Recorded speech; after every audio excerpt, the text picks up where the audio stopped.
Druhým soupeřem Erapaku Chrudim v pardubické skupině Elite Round byli futsalisté Lokomotivu Charkov. Erapak se musel stejně tak jako proti Targu Mureš obejít bez klíčového hráče Michala Mareše, zatímco soupiska Lokomotivu Charkov byla plná. Proti prvnímu zápasu jenom do úvodu utkání nastoupil golman Litvinenko.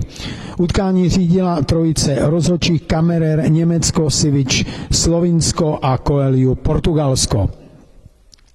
Erapak začal náporem, už během necelých 60 vteřin si vypracoval první dobrou příležitost. Max hledal dobře přihrávku Douglase, ale ta k němu neprošla. Znovu Douglas s Romanem Marešem, to běžela druhá minuta utkání a Max v koncovce netrefil branku. To bylo škoda, protože to byly dvě dobré příležitosti Erapaku. Soupeř se osměloval sice pomaleji, ale o to důrazněji.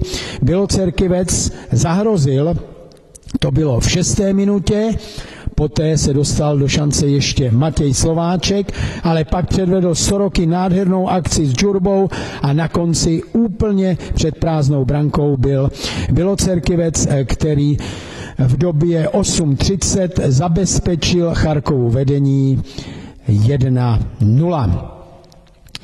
Ukrajinci hráli velmi dobře, neujala se ani Douglasova šance, ani poté ještě Max otočky neprostřelil brankáře Litvinenka.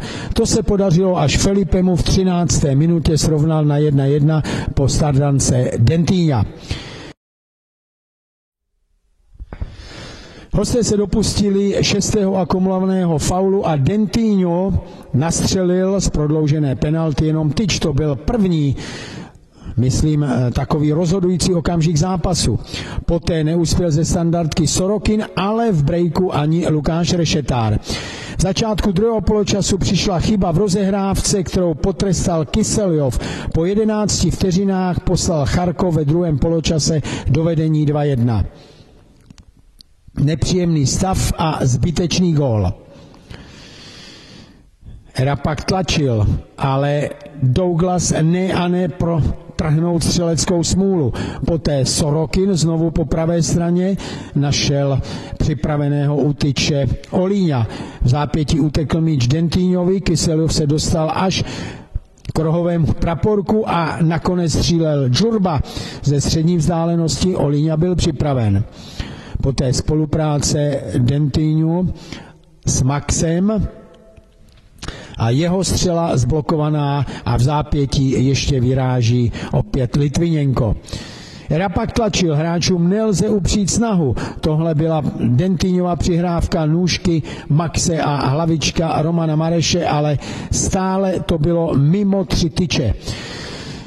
Erapak začal hrát powerplay, ale přišlo k chybě a 50 vteřin před koncem utkání Kyselyov svým druhým gólem v zápase prakticky rozhodl. 3:1 ve prospěch Charkova a to už zbývalo na srovnání velmi málo. Přesto Erapak hnán svými příznivci se pokusil o nemožné. Douglas našel připraveného Litvinenka, který kapituloval až 16 vteřin před koncem, kdy ho prostřelil po zemi Douglas. Navíc už ale Erapak nedosáhl, prohrál 2:3, takže po druhém hracím dnu má stejně tak jako jeho přemožitel 3 body, zatímco Barcelona, která rozdrtila Targu Mureš 10:1, má bodů 6 a vede skupinu. Poslední je rumunský šampion bez bodu.